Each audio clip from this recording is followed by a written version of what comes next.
Welcome to Interface program. Today we have an eminent athlete who brought laurels to the country named Mrs.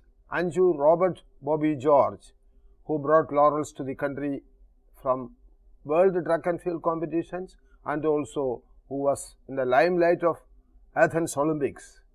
And she is the only person who has brought two world level medals to the country. Madam, welcome to this program. Thank you. The viewers and listeners will be benefited by your contribution in the field of track and field, especially in the long jump. May I ask you, did you expect an Olympic medal in Athens 2004? Actually, when I started my career, I never thought that I can win a medal in the World Championship or Olympics. But when the time comes, after 2000 or 2001, I started believing that I can do it because my coach, Mr. Robert Bobby George, is my husband. He was keep on telling me that I can do that because my body structure and my capability and my speed, my strength, and he was knowing me better. So he told me that I can do it. So I started believing in him, and actually in 2004 I was in a very good condition, but unfortunately I missed the medal because I was not well during that day. So I came sixth actually, and the same day Marian Jones disqualified for dope test, and now the three Russians who won medals there, three of them are under suspension. Actually, the situation was like I was able to win a medal, but I couldn't, and unfortunately because of the Russians, again we failed. So I still think and I still believe I am a winner. Definitely, we can proudly say that you still deserve that medal because of the foul play made by the athletes. Yes. I think Tatiana Lebedova, Tatiana Kotova, Irina Simagina. Yeah, they are the three Russian women. At a row, they won gold, silver, and bronze. Actually, none of them could jump more than you in the first attempt and even in the second. Yes. Having the advantage of getting the life best jump in the very first attempt in an Olympics, your morale must have been the top for an athlete because your previous best jump was 6.74. Yes. Monaco. Yeah. Right. And even 1 year before, that was in 2003, August 30th or so, you jumped 6.74 meters.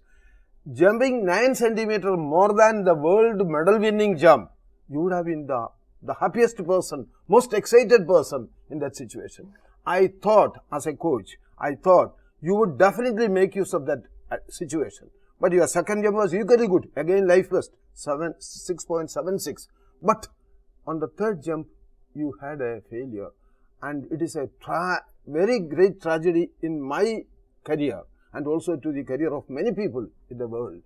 What happened that day? Please tell. No, as I said, I was not well on that day. I got a fever. And I was telling Bobby that I am not able to jump and I am going to quit the competition. But he told, no, it's an Olympic final. You should jump. So I participated, and I was knowing that I am not able to deliver my best because I was expecting something beyond 7:15. Yeah, correct. But as you said, my first jump was my personal best, 6.83 meters. Again, but I was not happy with that jump because I was knowing that I'm able to jump more than that. And as the jump progressed, I was dropping down because I am not able to do. But what can I do? So actually, we missed the competition. Actually, see, a person of your caliber, your physical structure, your body language, your experience, India would have definitely won an Olympic medal in Athens, but it was very bad luck. Now, I recollect your one master meet. It was, I think, Grand Prix or so in Helsinki. That was World Championship again, 2005. See, because of the technical failure, a jump was not measured. So you were given another chance to Oh, jump. that's the World Athletic Final in Monaco. And that was your best jump. Yes. So, as a coach, I would like to interpret that situation. May I invite your kind attention to my observation and my conclusion. See, in almost all the jumps, in and outside country, you used to make your first jump always the best. And gradually your jump deteriorate. Is it because of the lack of warming up in between the jumps? It's a very technical question. Kindly elucidate your experience. See, in Helsinki also, I think there were only 3 jumps. No, Helsinki World Championship, it was heavily raining that day. And my first jump was 6.65. Again, I got a 4th place there. Just missed the bronze for 3 centimeters. And the World Athletic Final, there are only 4 jumps, and 3 of them were foul. And the last jump they didn't measure because it was a good jump, but they didn't measure. And but the SECO people who was providing the equipment there, they were very kind to me, and they gave one more jump to me. So I got a silver there. Yeah. Laterly I got that's a gold which I got after 12 years. So no, it's in the world level or Olympic level, always we'll be under pressure. So we cannot express how much we are handling, how much pressure we are handling, because all the world is fighting for 3 podium medals, and the entire India is waiting for a medal, and it's all on our shoulders. So we'll be under tremendous pressure, but still we can manage it because we know what's our caliber and how much we trained. So it's not that in the first jump I am always taking the best jump. In the World Championship in Paris, I got a medal in the 5th jump. Yeah. So it's not like Madam, the influence of the exclusive warming up done between the jumps, and also the time to recover from that excitement and exertion, that will determine and decide the further performance. This is my observation. You kindly, for the education of the upcoming jumpers of the country and even coaches, you see the utility and the essentiality of the in-between warm-up followed by optimum recovery. That makes the fantastic result in long jump, triple jump, etc. Please elucidate this point. My version. You need not agree with me. You give your views. Actually, we are doing in a different way because our warm-up will start almost 2 hours prior to the big event, and almost 1.5 hours we will do thorough warm-up, and after that during competitions, as a person I won't do much in between. I will do light strides and light jumping exercise. I won't do any warm-up and all, because we have to, because at a stretch we have to spend almost 5 hours inside the stadium. So if you do a lot of warm-ups and a lot of exercise, we will drain out. So we will preserve our strength and stamina only for the jumps. Madam, here now your competition career is over. You are looking forward to an academy to be started soon. Madam, I as an elderly person, I will request you to experiment this one. I am sure you will prove very worthy of this experiment. And this is only my view. You can think about it. You did not agree with me, but have it in your mind and as an idea. And I am sure when you start the academy in long jump exclusively, you will get wonderful result, and you will be satisfying your desire and also compensating the loss that you faced in the London Olympics, etc. Would you like to take the promising talents in long jump? From which age group you would like to do? What is going to be the criteria of selection, etc.? What do you think? Actually, it's in the beginning stage. The academy is still in the beginning stage. So we are planning to take a junior session as well as a senior session. So juniors after the age of 12, so we can start the training, but it's in a very low this thing. And for the seniors in the national level and the national above national level, we are planning Asian level and the international level, Olympics or World Championship level. Actually, Bobby can handle the senior section and I can handle the junior section. So it's a rare combination. As an athlete, I'm a world champion, and as a coach, he's a coach for a world champion. So it's a rare combination. I think together we can do wonders. So we are eagerly waiting for our academy. While wishing you all the best for your mission to be satisfied and realized for the country's pride and prestige, I would like to give my few words. See, here I am supposed to seek advice from you and your opinion, but in between I am interfering. I believe I will recollect your own experience. When you were studying in the 7th standard or 8th standard in Korutodu with the K.P. Thomas Master, Dronacharya. No, at the after 9th standard Yeah. I started training. Those days you were not an eminent athlete. No, never. You were not well known.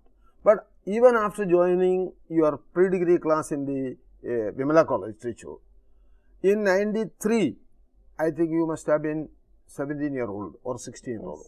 Yes, 16. Since there were two better long jumpers in the women category, you were only standby there. And your parents were so keen and responsible to make you witness that competition, even though you were not an active participant, being a reserve.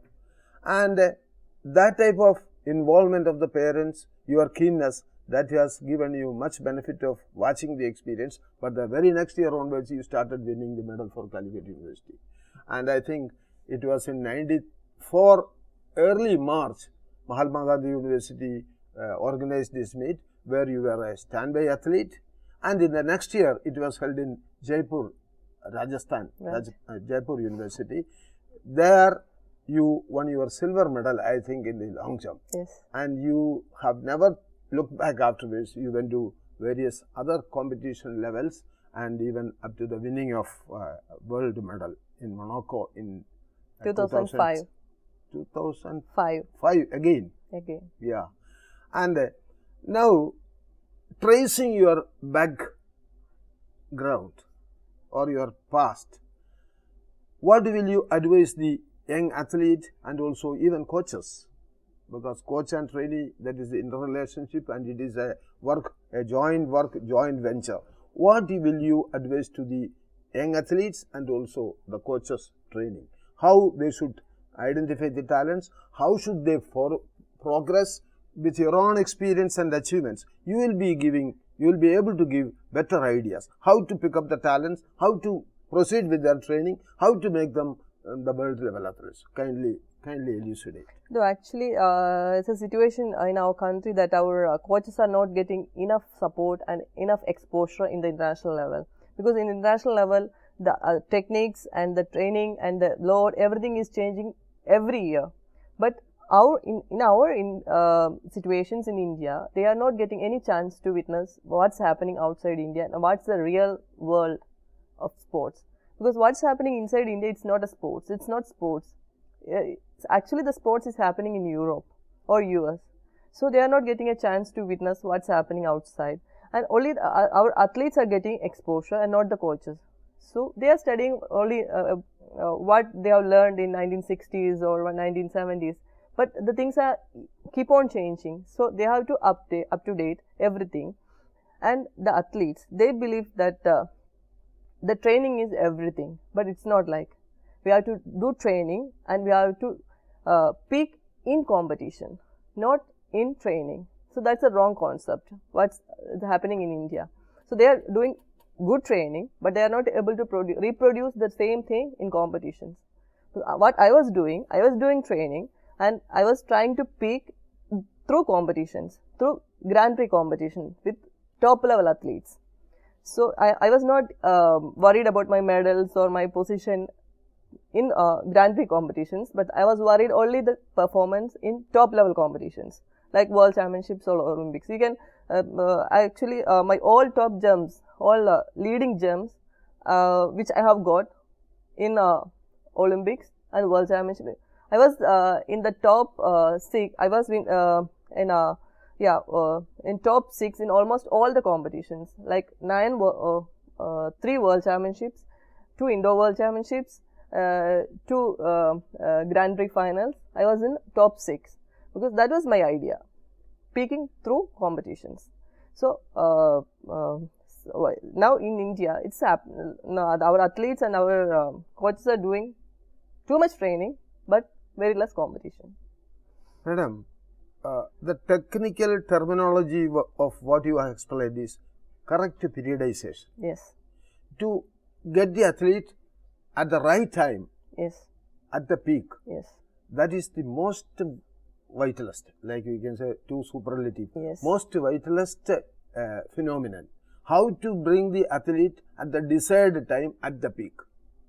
And that is periodization. It is based on biorhythm and many observations Yes. and interpretation and analysis. That's the duty of a coach. Yeah, this is the most important, Yes. which is not, the training is very serious, the performance during the training is very good, but in competition it's not will materialized. come down. So, it's a very important aspect how to make the coaches and athletes aware of this correct periodization. This is from experience. You may tell that how important it is, how carelessly it is handled in our country.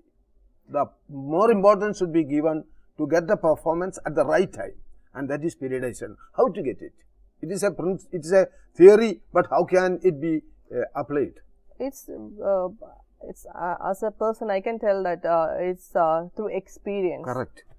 Otherwise, we cannot do that. Experience. And a coach should get the correct experience and the correct what to call the correct idea.